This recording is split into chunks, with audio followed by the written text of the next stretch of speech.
الگ کر دو وہ برتن جس نے کھاتا بے نمازی ہو، نہ جائے ساتھ میں کھانا کھلانا بے نمازی کا۔ حضرات محترم، آئیے کچھ عرض و معروف سے قبل ہم تمام ایک ہو کر اللہ کے ساتھ پیش کریں بڑی اللہم صلی اللہ وسلم حبیبنا و نبینا و کریمنا مولانا محمد معدن الجود والکرم وآلہ وآلہ وسلم صلی علیہ صلاۃ و سلام علیک یا رسول اللہ صلی اللہ تعالی علیہ وسلم۔ رب تبارک و تعالیٰ نے قرآن کریم میں ارشاد فرمایا ان الصلاۃ تنہی عن الفحشاء والمنکر، یعنی بے شک نماز بے حیائی اور برائیوں سے روکتی ہے۔ حضرات محترم، نماز بے حیائی اور بری باتوں سے روکتی ہے، تو ہم لوگ ذرا اپنی نمازوں کا جائزہ لیں کہ نماز ہماری ہمیں روک پا رہی یا نہیں، نماز روک رہی ہے یا ہم خود ہی نہیں روک پا رہے۔ اس کی وجہ یہ ہے کہ ہم اپنی نماز جب صحیح طریقے سے ادا نہیں کریں گے تو نماز ہمیں کیسے روکے گی؟ کیونکہ رب کا جو فرمان ہے وہ صادق ہے، سچا ہے، کبھی اس میں کوئی خامی نہیں ہو سکتی۔ بس فرق یہ ہے کہ ہم سب کے اندر خامیاں ہیں، ہم سب کے اندر کمیاں ہیں۔ آج ہم نماز کے لیے تیاری تو کرتے ہیں، صحیح سے غسل نہیں ہوتا، غسل بھی کر لیا صحیح سے وضو نہیں ہوتا۔ آج جاڑے کے موسم میں صحیح سے وضو کرنے کے لیے 4 وضو میں جو فرائض ہیں اگر چھوٹ گئے، اس میں سے ذرا بھی کچھ چھوٹ گیا تو وضو نہیں ہوگا۔ جلدی جلدی ہاتھ دھوتے ہیں، جلدی جلدی پیر دھوتے ہیں تو ٹخنا بھی چھوٹ جاتا، پیروں کی انگلیوں کا خلال بھی چھوٹ جاتا، ہاتھوں کی انگلیوں کا خلال چھوٹ جاتا، اور سر کا مسح بھی کیسے کرتے ہیں پتہ نہیں، جلدی جلدی میں ہوتا ہے یا نہیں ہوتا۔ حضرات محترم، میرے کہنے کا مقصد یہ ہے کہ ہم نماز پڑھنے کے لیے جب آئیں تیاری کریں تو ہم صحیح طریقے سے غسل کریں، صحیح طریقے سے وضو کریں۔ وضو کرنے کے بعد پھر ہم مسجد کے اندر نماز پڑھنے آئے ہیں تو مسجد کا بھی خیال کریں کہ مسجد میں زور سے بات بھی نہ کریں۔ مسجد کا فرش جھاڑنا ہو تو زور سے، اتنی زور سے نہ جھاڑیں کہ اس میں آواز تیز ہو۔ اور جس طریقے سے ایک چیز ہم دیکھتے ہیں کہ مسجد میں ہم سب نماز کے لیے جب آ جاتے ہیں تو 12 سال کا 15 سال کا بھی بچہ ہوتا ہے، اسے ادھر ادھر کرنے کے چکر میں لگے رہتے ہیں۔ ہم جب نماز پڑھنے آئے ہیں، تکبیر شروع ہو جائے، ہم اپنی تیاری کر لیں، جیسے ہی تکبیر حی علی الصلاۃ حی علی الفلاح پر پہنچے تو ہم مکمل نماز کی طرف توجہ ہماری ہو جائے، اپنی نیت شروع کر دیں۔ امام کہے اللہ اکبر، نیت امام کر لے، جیسے ہی فوراً اپنی نیت کریں۔ اگر نیاز امام سے سبقت کریں گے، امام سے آگے بڑھیں گے تو بھی نماز نہیں ہوگی اور گنہگار الگ سے ہوں گے۔ امام نے اللہ اکبر کہا، آپ بھی اللہ اکبر کہیں، ثنا پڑھیں اور اپنی نیت جب کر لیں، پھر آپ کی نگاہ آپ کے سجدے گاہ پر ہو، سجدے کی جگہ نگاہ ہو۔ رکوع میں جائیں تو آپ کے پیروں کے انگوٹھے کے قریب نگاہ ہو، پھر قیام کی حالت میں رکوع سے جب سیدھے ہو تو پورے سیدھے کھڑے ہو جائیں۔ بہت سے لوگ ہوتا ہے سیدھے بھی نہیں ہوتے، سجدے میں چلے جاتے ہیں، اور سجدے میں جب جائیں تو انگلیاں بالکل کھول کر نہ رکھیں، آرام سے بیاں نہ رکھیں۔ اور یہ بھی نہ رکھے بہت دور ہاتھ کر دیں کہ دوسرے اگل بگل والے کو تکلیف ہو، اور اپنی نگاہ سجدے کی جگہ پر ہی ہو۔ اور التحیات آج تو دیکھا جاتا ہے کہ نماز میں ہم عاد ہو گئے ہیں کسی طریقے سے اگل بگل والے کے چکر میں، کہ وہ جمعہ پڑھنے جا رہا تو ہم جمعہ پڑھنے جائیں گے، نہیں جائیں گے تو کہے گا کیسے مسلمان ہو، نماز ہی نہیں پڑھتے۔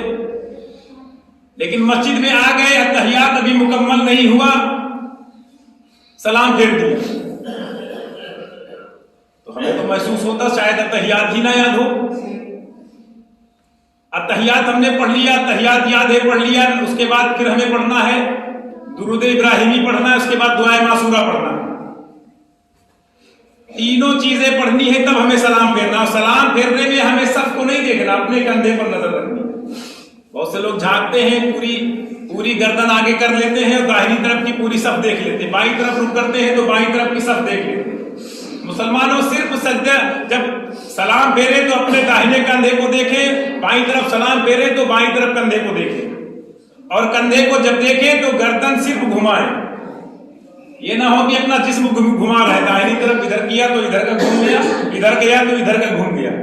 ان چیزوں کا ہمیں خیال کرنا ہے، اور یہ بھی ہم خیال کریں کہ ہم نماز پڑھنے آئے ہیں تو سب کچھ صحیح سے پڑھیں، جس طریقے سے رب کے قرآن پاک میں رب اعلان فرماتا وَرَتِّلِ الْقُرْآنَ تَرْتِیلًا، قرآن کو ترتیل سے پڑھو۔ ایسا نہیں کہ امام نماز میں پڑھتا ہے جس طریقے سے آرام سے پڑھ رہا ہے، حدر میں پڑھ رہا ہے۔ آپ جب بھی نماز پڑھیں تو نماز میں قرآن پڑھیں یا تنہا قرآن پڑھیں یا کہیں کسی محفل میں قرآن پڑھیں تو قرآن کو اطمینان سے ٹھہر کر آرام سے پڑھیں، اور نماز کا بھی وہی قاعدہ ہے کہ نماز کو جلدی نہ کریں۔ دوسرا یہ سمجھے کہ نماز پڑھ رہے ہیں، دوسرا یہ نہ سمجھے کہ یہ تو ایسے ہی کبھی ٹیڑھے ہو رہے ہیں، کبھی سیدھے ہو رہے ہیں، کھڑے ہیں قیام کی حالت میں، کبھی ادھر ہاتھ سے کھجا رہے ہیں، کبھی ادھر کھجلی کر رہے ہیں۔ ایسا نہ کریں کہ آپ دوسرا سمجھیں کہ یہ نماز نہیں پڑھ رہے، مخاطب ہو جائے، السلام علیکم سلام کر لے، پوچھ لے، کچھ نہ کچھ پوچھنے لگے۔ ایسا دیکھا جاتا ہے کہ نماز میں لوگ کھڑے ہوتے ہیں لیکن کیا کرتے ہیں، ادھر ہاتھ چل رہا، کبھی ادھر ہاتھ چل رہا، کبھی ادھر رک کر رہے ہیں، کبھی ادھر رک کر رہے ہیں، یہ کرتے رہتے ہیں۔ یہ نااہلی ہے، اور ہم یہ سب سے بڑی کمی ہمارے اندر یہ، ہم سیکھنے کی کوشش بھی نہیں کرتے۔ اگر ہم سیکھنے کی کوشش کریں کہ نماز پڑھنے جا رہے ہیں تو نماز میں ہمیں کیا پڑھنا، ثنا پڑھنا، ثنا کے بعد سورہ فاتحہ پڑھنا، سورہ فاتحہ کے بعد ہمیں قرات کرنی، پھر اس کے بعد رکوع کرنا، رکوع میں سبحان ربی العظیم کہنا، پھر کھڑے ہونا، سمیع اللہ لمن حمدہ کہتے ہوئے کھڑے ہو جانا، سیدھے ہو جانا، پھر سجدے میں جانا اللہ اکبر کہتے ہوئے، پھر اس کے بعد سبحان ربی الاعلی 3 بار کم سے کم کہنا۔ دوسرے سجدے کے درمیان دعا یاد ہو تو پڑھیں، پڑھنا مستحب ہے، نہ یاد ہو تو نہ پڑھیں، یاد کرنے کی کوشش کریں۔ دوسرے سجدے میں بھی سبحان ربی الاعلی کہیں، پھر قیام کی حالت میں پھر کھڑے ہو جائیں، دوسری رکعت پوری کریں۔ اگر فرض نماز پڑھ رہے ہیں تو دونوں رکعتوں میں سورہ فاتحہ کے بعد قرات کریں، اس کے بعد جو تیسری رکعت ہو، چوتھی رکعت ہو، صرف سورہ فاتحہ پڑھیں۔ لیکن ہمیں طریقہ نہیں معلوم، ورنہ ہم کوشش کرتے ہیں، ہر کام کے لیے کوشش کر لیتے ہیں۔ میں بارہا کہتا رہتا ہوں کہ گاڑی لاتے ہیں سیکھ لیتے ہیں، موبائل لاتے ہیں چلانا سیکھ لیتے ہیں، اس میں شرم نہیں آتی کہ چھوٹے چھوٹے بچوں سے سیکھ رہے ہیں، شرم نہیں آتی کہ یہ بچہ ہمارے گود میں کھیلا ہوا ہے، اس سے بائک چلانا سیکھ گئے، اس سے کار چلانا سیکھ گئے، لیکن نماز میں پریشانی ہے، نماز میں شرم آتی ہے، دین کا کام سیکھنے میں شرم آتی ہے۔ ارے مسلمانوں، دین کا کام دین نہیں سیکھو گے تو قسم خدا کی دنیا بھی برباد ہو جائے گی، اور آخرت میں بھی حساب و کتاب بڑے سختی سے دیا جائے گا۔ مسلمانوں، آج ہم سب کی یہی کمیاں ہیں۔ آج سردی پڑ گئی تو نماز ہی کم ہو گئی، گرمی زیادہ پڑ جاتی ہے تو نمازی کم ہو جاتے ہیں۔ کیوں؟ ایسا کیا ہے؟ کیا ثواب میں کمی آ جاتی ہے؟ ارے مسلمانوں، زیادہ سردی ہوگی، زیادہ ٹھنڈک ہوگی، اس میں نماز پڑھو گے تو رب تبارک و تعالیٰ غفور الرحیم ہے، زیادہ ثواب عطا کرے گا۔ زیادہ شدت کی گرمی میں نماز پڑھو گے تو زیادہ ثواب ملے گا۔ لیکن ہم سب نماز بھی پڑھتے رہتے ہیں، بہت سارے ہمارے ایسے نمازی بھی ہوتے ہیں، خوب نماز پڑھتے ہیں، صرف اس لیے پڑھتے ہیں کہ دوسرا سمجھ جائے ہم نمازی۔ اگر یہ تصور ہمارے دل میں ہے کہ دوسرا سمجھے ہم نمازی، تو بھی وہیں پہ غرق ہو جائیں گے، وہیں پر تمہاری ساری عبادتیں رائگاں ہو جائیں گی، ساری عبادتیں بیکار کر دی جائیں گی، وہی نمازیں ہمارے منہ پر مار دی جائیں گی۔ مسلمانوں ریاکاری نہ کریں، بالکل ہم نماز پڑھیں صرف خالص اللہ کی رضا کے لیے کریں. کوئی بھی ذکر و اذکار کرے اللہ کی رضا کے لیے کرے، صدقات و خیرات کرے اللہ کو راضی کرنے کے لیے کرے. ارے مسلمانوں، اگلا مہینہ جو آنے والا ہے اور وہ رجب کا مہینہ جو آنے والا ہے، اس میں پورے جس کے پاس مال ہو اور سالہ سال پورا مکمل سال گزر جائے، حولان حول گزر جائے، تو اس کی زکات ادا کرے. آج پریشانیاں جو بیماریاں گھروں میں آتی ہیں، مال کا زکات ادا نہیں کرتے، وہی مال ہم سب کھاتے رہتے ہیں. اسی کھانے کی وجہ سے ہمارے گھروں میں بیماریاں آتی ہیں. اسی کھانے کی وجہ سے یعنی غریبوں کا مال ہم کھا رہے ہیں، دوسروں کو جس کو جو مال ہمیں ادا کرنا، جس کو دینا ہے، اس کا مال ہم خود کھا رہے ہیں، نہیں ادا کر رہے ہیں، زکات نہیں نکال رہے ہیں. اسی لیے وبائی امراض آ رہے ہیں، بیماریاں آ رہی، اسی وجہ سے نماز میں سستیاں آ رہی، عبادت میں کاہلی ہم کر رہے ہیں. اس کی وجہ یہی ہے زکات دینا ہے لیکن ہم خود کھا جاتے ہیں. زکات سے زیادہ پیسہ ڈاکٹروں کو دے دیتے ہیں، ادھر ادھر خرچ کر دیتے ہیں، طرح طرح کی بیماریاں، طرح طرح کی پریشانیاں آ جاتی ہیں. لیکن مسلمانوں افسوس ہے ہم اس پر عمل نہیں کرتے.